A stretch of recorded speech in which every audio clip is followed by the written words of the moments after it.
We have studied in module 1 of this unit that EMF can be induced in the conductor if the magnetic flux associated with the conductor changes. This establishes a link between electricity and magnetism. Isn't it fascinating to see that there is a loop with no source attached and current starts to flow simply due to the movement of magnet or change of current in another loop? To a layman, it may seem that we are generating electric energy out of nowhere.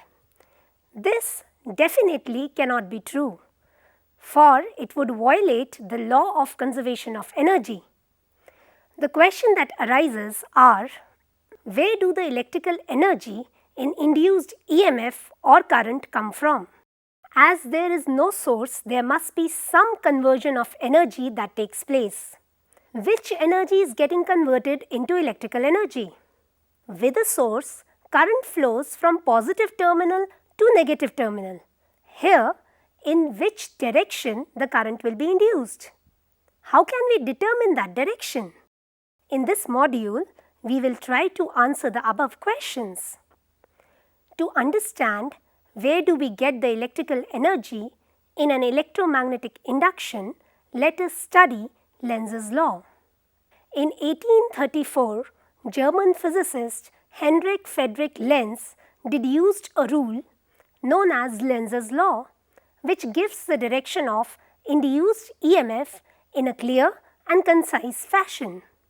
Lenz's law states that the direction of induced current is such that it opposes the change in magnetic flux responsible for its production.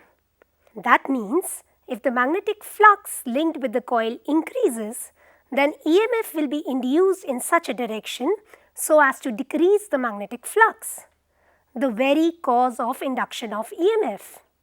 Similarly, if the magnetic flux linked with the coil decreases, then EMF will be induced in such a direction so as to increase the magnetic flux, the very cause of induction of EMF.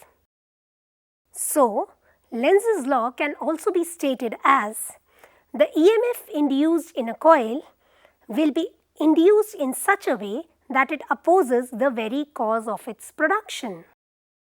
So, Lenz's law wants all conducting loops to keep the flux through them same. It doesn't like if there is any change and it opposes it. Let us see what will happen if we bring a magnet towards the loop. As I move the north pole of the magnet towards the loop, the flux increases towards left, my left, and the loop doesn't like it. It wants to keep the flux same. So, it will induce current in such a way that the flux due to the induced current is in the right direction. Again, my right. With the right hand rule, we see that current must be in anti-clockwise direction. Another point to observe is that if the field due to the induced current is in the right direction, so this side of the loop must be inducing a north polarity. Take a look at the diagram. So, we conclude that the north pole of the bar magnet moves towards the coil, the magnetic flux through the coil increases. According to Lenz's law, current is induced in the coil in such a direction that it opposes the increase in flux or the very cause of induction. We made a nice conclusion by sincerely following Lenz's law. What happens if I do not want to follow what Lenz says? If induced current in my loop is in the clockwise direction and south pole is induced, then what?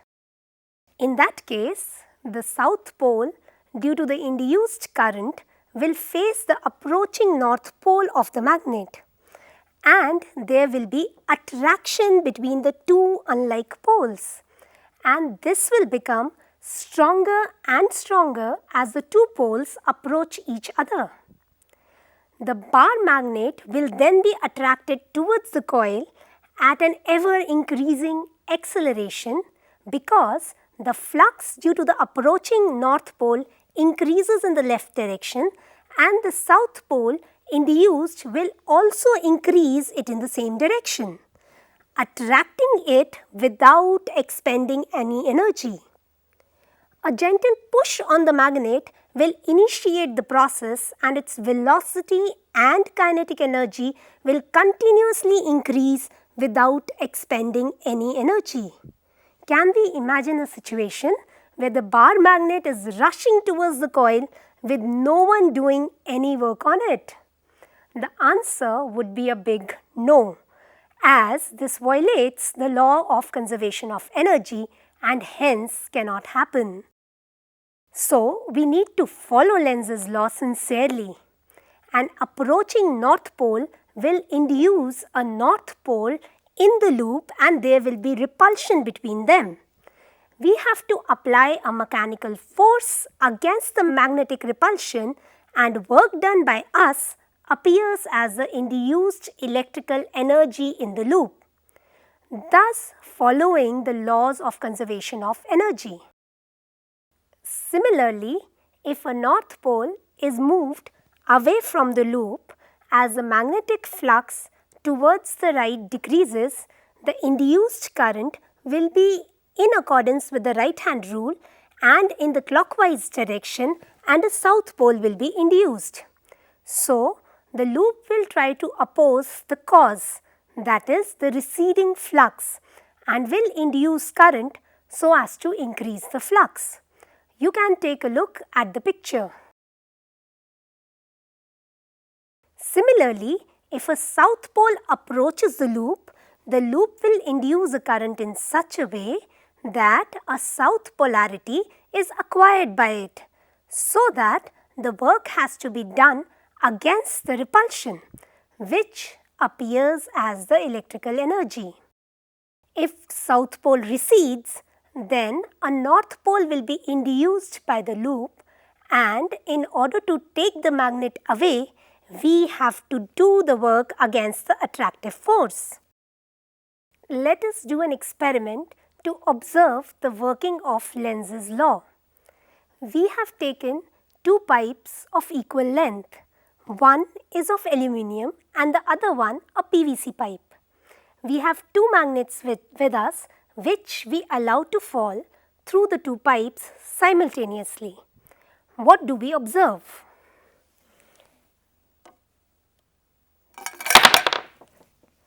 We are able to observe that the magnet takes time to come out of the aluminium pipe as compared to the PVC pipe. The question is why? The answer lies in the material of the two pipes. As the magnet passes through the aluminium pipe, the magnetic flux associated with it changes, and this induces a current in the pipe. Now, according to the Lenz's law, induced current will be induced in such a way so as to oppose the cause. The cause is falling of the magnet.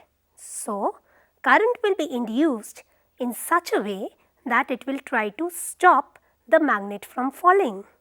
Hence, the magnet comes out slower from the aluminium pipe. A PVC pipe do not conduct electricity, and hence when the magnet falls through the pipe, no induced currents are developed across it, and hence no slowing down of the magnets take place. This simple experiment shows how the Lenz's law works, but we still do not know in which direction the current will be induced. A very handy tool in finding the direction of the induced current is Fleming's right-hand rule. Fleming's right-hand rule gives us the direction of induced EMF in a conductor moving in a magnetic field. According to the Fleming's right-hand rule, if we stretch the forefinger, central finger and thumb of our right hand mutually perpendicular to each other, such that the forefinger is in the direction of the field, the thumb is in the direction of the motion of the conductor, then the central finger would give the direction of the induced current. We talked about in which direction we can induce the current. Now we will be talking about how can we induce the current. An EMF will be induced in the circuit whenever the magnetic flux linked with the circuit changes. We know that the magnetic flux is given by phi equal to B dot A, where B is the magnetic field and A is the area vector, which will be equal to dA cos theta. So, phi can change by either changing B, A or theta individually or by changing any two or all three of them simultaneously. Therefore, the three methods of inducing EMF are: induced EMF by changing the magnetic field. By changing the magnetic field, we can change the flux. So, EMF is induced.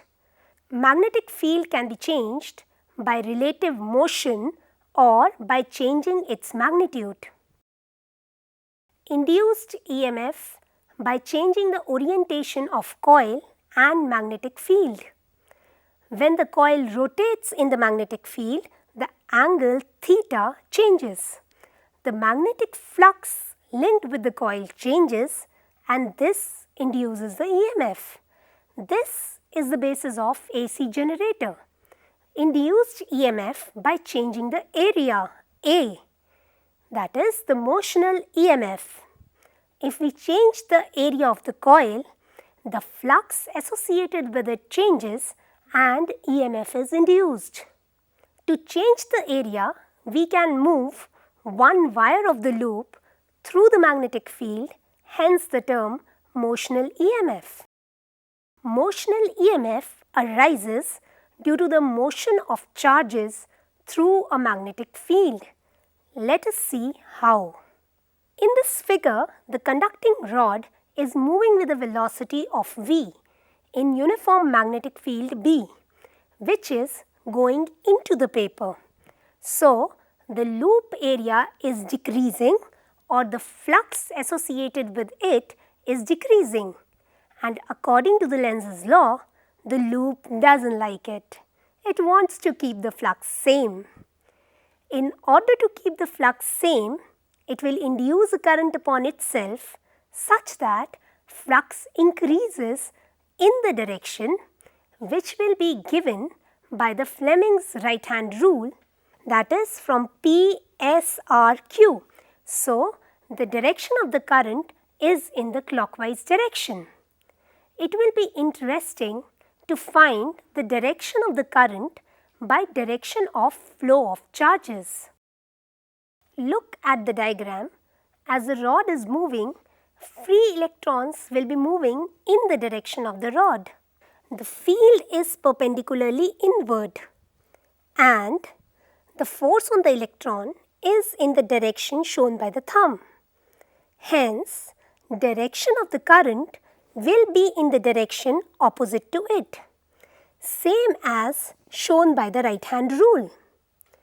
Let us compare the two treatments, that is by changing the magnetic flux and by force experienced by the charges when they are moving in the magnetic field, and see what will be the induced EMF by the two arguments. The expression of motional EMF by changing the magnetic flux by moving the rod. The magnetic flux phi B enclosed by the loop PQRS will be equal to B into A, which is equal to B into L into X. Since X is changing with time, the rate of change of flux is given by EMF E is equal to minus d phi B by dt, which will be equal to minus d over dt of BLX equal to minus BL dx by dt. dx by dt is the velocity. Hence, induced EMF E will be equal to minus BLV. Now let us see the induced EMF in terms of moving charges in the magnetic field.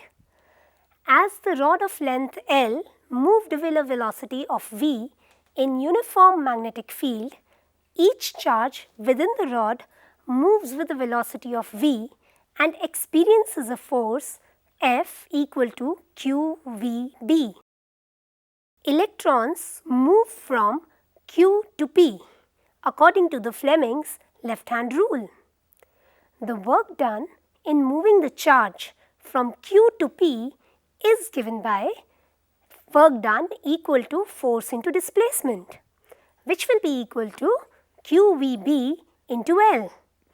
The induced EMF is given by work done per unit charge. E is equal to W upon Q with a negative sign, which is equal to minus QVBL upon Q. So, EMF E is equal to minus BLV. So, to do two different treatments yield the same result, and that's pretty interesting. To explain the existence of induced EMF or induced current, we must assume that a time-varying magnetic field generates an electric field. Let us see how mechanical and electrical energy are related to each other in motional EMF. Now, induced EMF is given by E equal to minus BLV, where the negative sign is the Lenz's law saying don't change the flux. As we can see in the diagram, all the free charges will be experiencing a force from Q to P, and the induced EMF creates electric field. This electric field E vector will be created in the rod as that is where the motion is.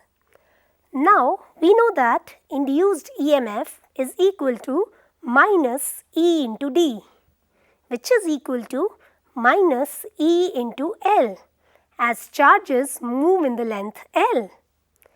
Also, E is equal to minus BLV. Therefore, minus BLV must be equal to minus of electric field E into L. So, electric field E must be equal to BLV by L, which is equal to BV. So, electric field will be developed in a conductor when it is being moved in a magnetic field, and this will be perpendicular to both the magnetic field and the velocity. This electric field that we have can produce a current. The wire over which the rod moves has a resistance.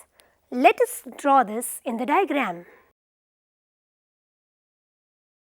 Now, EMF E is equal to I into R. Also, E is equal to BLV. Therefore, I into R is equal to BLV and I is equal to BLV by R. Now, this is the current carrying rod and it is moving in the magnetic field. It will experience a force which will be given by F equal to I L cross B, which is equal to I L B sin 90 equal to B I L. This force will be in the direction given by the left-hand rule, which is in the right direction as shown in the figure. So, we have our magnetic field and the current, and there is the force experienced by the moving rod. You can see the diagram, and the force required to keep the rod moving inward must at least be equal to this magnetic force. So, the mechanical force required to keep the rod moving towards the left must be given by F, which is equal to BIL. From the equation 2, we have I to be equal to BLV by R So, the force to keep the rod moving must be equal to B, and in place of I we have BLV by R into L. So, the force to keep the rod moving is equal to B square V L square by R. The mechanical power will be given by P equal to F into V. P is equal to B square V L square by R into V. So, we have everything squared up, B square V square L square by R. It is this power that we need to put in, and we need to put in the energy constantly to keep the rod moving. Otherwise, the rod would like to stop because the magnetic force is applying the brakes to it. So, we can calculate the electric power given to the resistance R that we had drawn. It will be as follows. The power, electrical power mind you, is equal to I square R, which will be equal to BVL whole square upon R square into R. So, this electrical power which will be given to the resistor is equal to B square V square L square by R. Surprise, surprise! The power that the resistor gets is same as the power given to the system by us when we were pushing the rod. This is in line with the earlier statement regarding the Lenz's law, that we have to apply a mechanical force against the magnetic repulsion, and work done by us appears as the induced electrical energy in the loop. That will be all for the module. Thank you.